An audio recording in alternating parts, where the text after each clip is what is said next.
എന്റെ ഇച്ചായനെ ഇനി ഒരു പോലീസിന് ഞാൻ വിട്ടുകൊടുക്കുകയില്ല. ഇനി ഇച്ചായൻ ഇവിടെയുള്ള കാര്യം ആരെങ്കിലും കണ്ടുപിടിച്ച നമുക്ക് ഒരുമിച്ച് ചാകായിച്ചായ. ജീവിച്ചിട്ട് ഇച്ചായന് മതിയായില്ലയോ? എനിക്ക് മതിയായി. നല്ല എരിവുണ്ട് കേട്ടോ. ഞാൻ പറഞ്ഞത് വല്ലോ ഇച്ചായന് മനസ്സിലായോ? മതിയായെന്നല്ലയോ പറഞ്ഞത്? എനിക്ക് മതിയായി. വയറ് നിറഞ്ഞടി. നിന്റെ കൈകൊണ്ട് വിളമ്പി തന്നാ എനിക്ക് നിറയും. എത്ര നാളായടി പെമ്പിളെ നീ വിളമ്പി തരുന്നത് കഴിച്ചിട്ട്? ഇനിയെന്നും ഞാൻ വിളമ്പി തരുന്നത് കഴിച്ചാ മതി. എന്നതേലും സംഭവിച്ച ആരേലും കണ്ടുപിടിച്ച നമുക്ക് ഒരുമിച്ച് ചാവാം. എന്റെ കയ്യിൽ നിന്ന് ഈ ജന്മത്തെ ഞാൻ ആർക്കും വിട്ടുകൊടുക്കുകയല്ല. നിന്നെ പിരിഞ്ഞ് ഞാനിനി എങ്ങും പോത്തിലടി അന്നാമേ. അമ്മച്ചി, അമ്മച്ചി,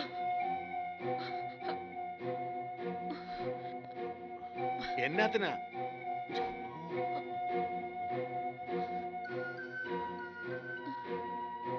അമ്മച്ചി, വാതിലോർക്കമ്മച്ചി.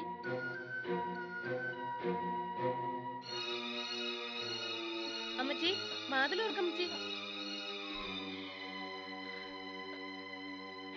വരുന്നു മോളെ.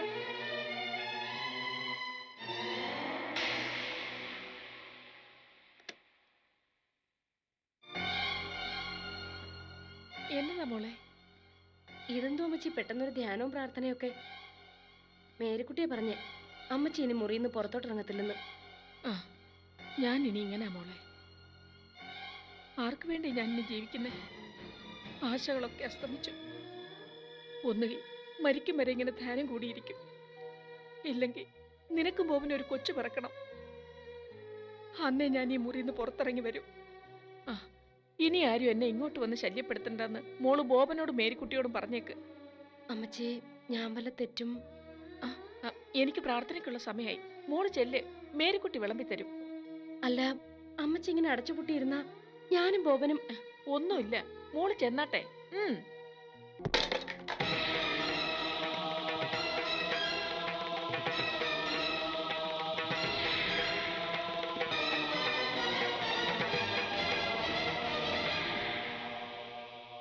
എന്തോ അമ്മച്ചി, ബാത്റൂമിലൊരു ശബ്ദം. അതെ, ഒരു പ്രാവ് കൂടെ കൂടെ കയറി ഇറങ്ങുന്നുണ്ട് ജനലിൽ കൂടി. വാഷ് ബേസിന് വെച്ച മഗ് തട്ടിയിട്ടെന്നാ തോന്നുന്നേ. ആ, മോള് ചെല്ല്.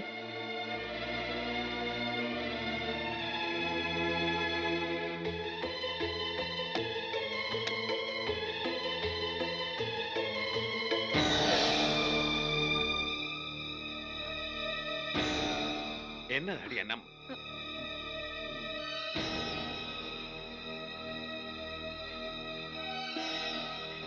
എന്റെ ചായ കരയാതടി പെമ്പിളെ.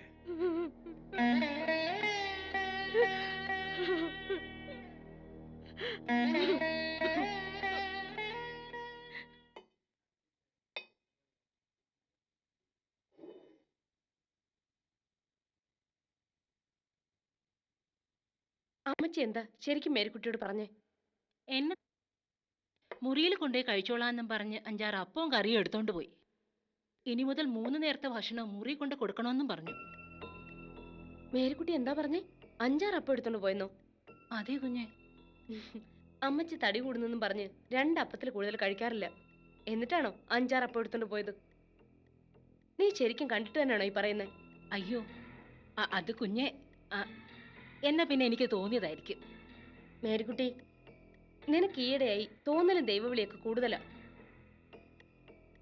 അങ്ങനെ ആവുമ്പോ അത് പരദൂഷണവും പാരവെപ്പും ഒക്കെ ആയി മാറും. ഓ എന്റെ ഈശോയെ, എന്നാ ഞാൻ ഇനി ഒരു അക്ഷരം മിണ്ടുകയില്ല എന്ന് ഞാൻ പറഞ്ഞോ? പറയേണ്ടത് പോലെ പറയേണ്ട സമയത്ത് തന്നെ പറയണം, മനസ്സിലായോ? ഓ, പറയേണ്ടത് പറയേണ്ട പോലെ പറഞ്ഞ അപ്പൊ ഓ പറയേണ്ടത്. എന്താ മേരിക്കുട്ടി ആലോചിക്കുന്നത്? ഒന്നുമില്ല കുഞ്ഞെ, എനിക്കിപ്പോ പിടികിട്ടി. എന്ത്? പറയേണ്ട സമയത്ത് പറഞ്ഞത് പറയുമ്പോ ഞാൻ പറയണം. എനിക്ക് മനസ്സിലായി കുഞ്ഞെ. ശരി ശരി, അത് വിട്. രാവിലെ ബോബനും അമ്മച്ചും തമ്മില് വഴക്കൊല്ലതുണ്ടായോ? അങ്ങനൊന്നും ഉണ്ടായില്ല കുഞ്ഞെ. പിന്നെ എങ്ങനെ ഉണ്ടായത്? അത് അമ്മച്ചി സാർ തമ്മിൽ ഇന്ന് കണ്ടതേയില്ല. അതാ വഴക്കുണ്ടാകഞ്ഞ്. കൊള്ളാം, സംസാരിക്കാൻ പഠിച്ചു പോയല്ലോ. ആന്നോ? എന്റെ അമ്മച്ചി എപ്പോഴും പറയും മേരിക്കുട്ടിക്ക് നല്ല ബുദ്ധിയാന്ന്. അപ്പോ മേരിക്കുട്ടിയുടെ അമ്മച്ചിയുടെ ബുദ്ധി എന്തായിരിക്കും? ആ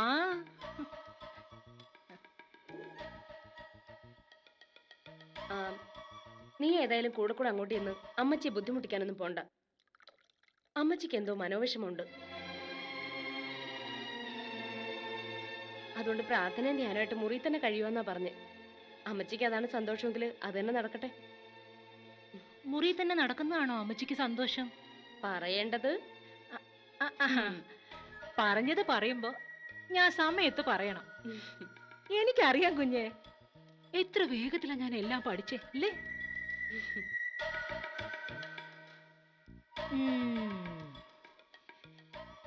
ജീവിച്ചു പോണേ, എന്തെല്ലാം അഭിനയിക്കണോ എന്റെ കർത്താവേ. ഹാ,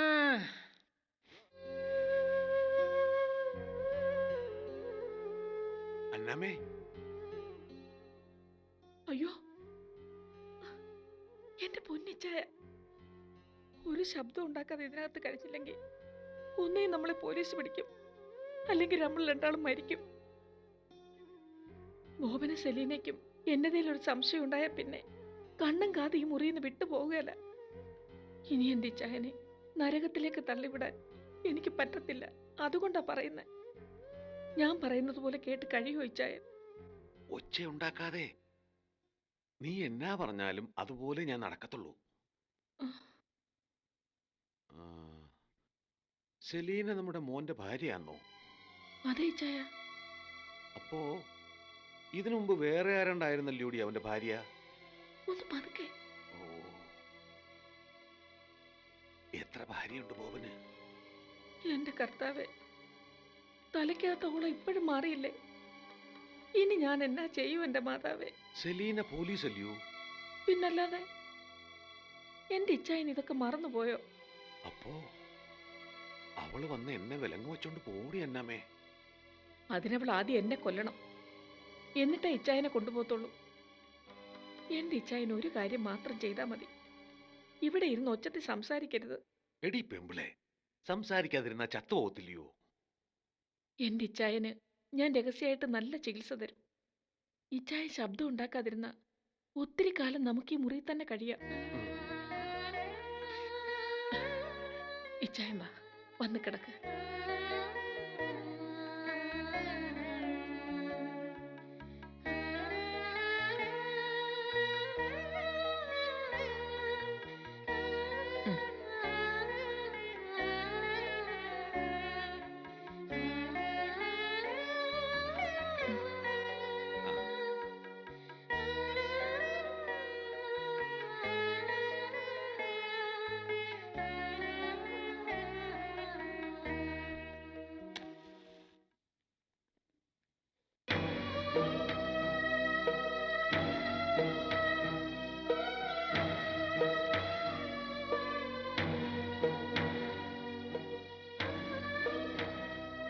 ദൈവത്തെ പരിജ്ഞാനത്തിൽ ധരിപ്പാൻ ഇഷ്ടമില്ലാത്തതിന് തക്കവണ്ണം ദൈവം അവരെ ഉചിതമല്ലാത്തത് ചെയ്യുവാൻ നികൃഷ്ട ബുദ്ധിയിൽ ഏൽപ്പിച്ചു. അവർ സകല അനീതിയും ദുഷ്ടതയും അത്യാഗ്രഹവും ദുർബുദ്ധിയും നിറഞ്ഞവർ. അസൂയ, കൊല, പിണക്കം, കപടം, ദുശീല എന്നിവ തിങ്ങിയവർ. അതുകൊണ്ട് അന്യനെ വിധിക്കുന്നതിൽ നീ നിന്നെ തന്നെ കുറ്റം വിധിക്കുന്നു. വിധിക്കുന്ന നീ അതേ കുറ്റം തന്നെ പ്രവർത്തിക്കുന്നു. എന്നാൽ ദൈവത്തിന്റെ വിധി സത്യാനുസരണമായിരിക്കുന്നുവെന്ന് നാം അറിയുന്നു.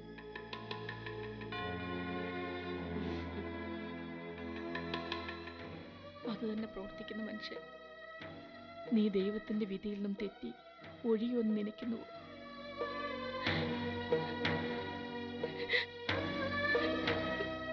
എന്റെ കർത്താവേ,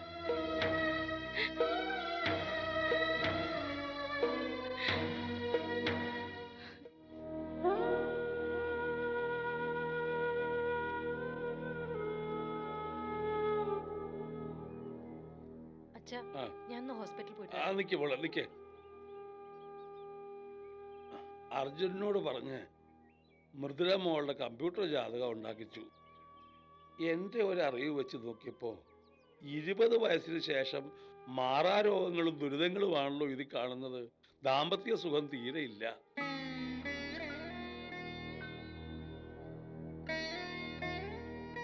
മോളെ, നിന്നെ വിഷമിപ്പിക്കാൻ വേണ്ടി പറഞ്ഞതല്ല ഞാൻ. എൻ്റെ മനസ്സിലെ സങ്കടങ്ങള് ആരോടെങ്കിലും പറയണ്ടേന്ന് വെച്ച് പറഞ്ഞതാ മോളെ. മൃദുല മോളുടെ കാര്യങ്ങള് കുറേയൊക്കെ എനിക്കും അറിയാച്ച. അങ്ങോട്ടും ഇങ്ങോട്ടും പറഞ്ഞ് വെറുതെ സങ്കടപ്പെട്ടിട്ട് എന്താ കാര്യം എന്ന് കരുതിയ അച്ഛനോട് ഞാനൊന്നും പറയാത്തെ. അർജുനാണെങ്കിൽ വല്ലാത്ത വിഷമമുണ്ട്. രാവിലെ ഒത്തിരി നേരം എന്നോട് സംസാരിച്ചു. ഈ കല്യാണം നടന്നില്ലെങ്കിൽ പിന്നെ ഈ നാട്ടിലേ നിൽക്കത്തില്ലാന്ന് അവൻ പറഞ്ഞു. കരയും മറ്റില്ല അവൻ ഇറങ്ങിപ്പോയത്. ഞാൻ എന്താ മോളെ ചെയ്യാൻ? ഇപ്പൊ തോന്നുക കുടുംബത്തിനകത്ത് ഇങ്ങനൊരു ആലോചന നടത്തേണ്ടിയില്ലായിരുന്നു എന്ന്. സാരില്ല അച്ഛാ, ഒക്കെ വരുന്നത് പോലെ വന്ന് ഭവിക്കട്ടെ. സഹിക്കാം നമുക്ക്. വേണ്ട മമ്മി, ഞാൻ കാരണം ആരും സങ്കടം സഹിക്കണ്ട അപ്പൂപ്പ. കല്യാണമല്ലേ പ്രശ്നം, അതും ഞാൻ സമ്മതിക്കാത്ത പ്രശ്നം. ഇല്ല, എനിക്ക് നിതിനെ കല്യാണം കഴിക്കാൻ ഒരു വിരോധവും ഇല്ല. മോളെ, ഞങ്ങൾ സങ്കടപ്പെടാതിരിക്കാൻ വേണ്ടി ജീവിതകാലം മുഴുവൻ നീ സങ്കടം സഹിക്കാൻ പോവാണോ? വേണ്ട മോളെ. ഇവിടെ ഇപ്പോ ത്യാഗം സഹിക്കേണ്ട പ്രശ്നമൊന്നുമില്ല. കല്യാണം എന്ന് വെച്ചാൽ ജീവിതം തന്നെയാ, അത് വെച്ച് കളിക്കണ്ട. ചിലപ്പോ ഇപ്പോഴത്തെ ചില ബന്ധങ്ങൾ മുറിഞ്ഞു പോവുമായിരിക്കും. അത് നമുക്ക് വിധിക്ക് വിടാം കുഞ്ഞെ. എന്തായാലും ഇഷ്ടപ്പെടാത്തൊരു കല്യാണത്തിന്റെ പേരിൽ ആരും നിന്നെ നിർബന്ധിക്കില്ല. ഏയ്, ഇനി എനിക്ക് ഇഷ്ടപ്പെടാതിരിക്കാൻ പറ്റില്ല അപ്പൂപ്പ. ഇഷ്ടമാ, 100 വട്ടം ഇഷ്ടമാ.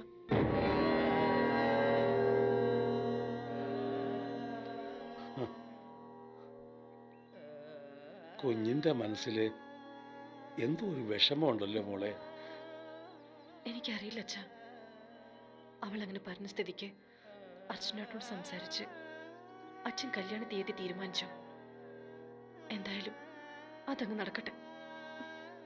നിക്ക് മോളെ. ഈ തീരുമാനം ശരി തന്നെയാണോ? ദൈവത്തിനെ അറിവച്ച.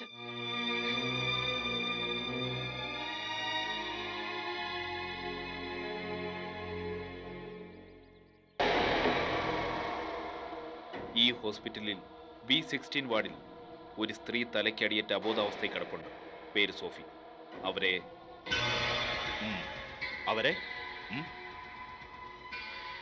അതെ സാറേ, ഈ കൊലപാതകത്തിന് റേറ്റ് അല്പം കൂടുതലാണ്. കാരണം എന്താന്ന് വെച്ചാൽ ഇന്നല്ലെങ്കിൽ നാളെ പോലീസ് എന്നെ പൊക്കും. പിന്നെ ഇത്രയും വലിയൊരു ആശുപത്രിയിൽ കിടക്കുന്ന ആള് അല്പം മുന്തിയ കൂട്ടത്തിലായിരിക്കുമല്ലോ. റേറ്റ് പറ. 1.5 ലക്ഷം. അത് ഇത്തിരി കൂടുതലാ. ഈ പണിയിൽ വിലപേശലില്ല സാറേ. പറ്റുമെങ്കിൽ പറ, ഇല്ലെങ്കിൽ സാറ് വേറെ ആളെ നോക്കും. സമ്മതിച്ചു. 50,000 അഡ്വാൻസ് തരാം. സംഗതി കഴിഞ്ഞ ബാക്കി 1 ലക്ഷം. എന്താ? അത് സമ്മതമാണ്. പക്ഷേ ആ സ്ത്രീ മരിച്ചു എന്ന് താ ഉറപ്പുവരുത്തണം. തല വേർപെട്ടാ പിന്നെ ചത്തൂന്ന് എന്തോന്ന് ഉറപ്പുവരുത്താനാ സാറേ?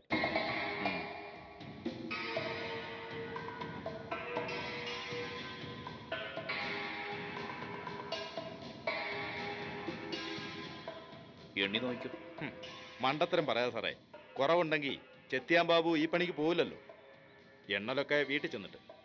വളരെ സൂക്ഷിക്കണം, ശ്രദ്ധിക്കണം. പാളിച്ച പറ്റിയ താ മാത്രമല്ല, ഞാനും കുടുങ്ങും.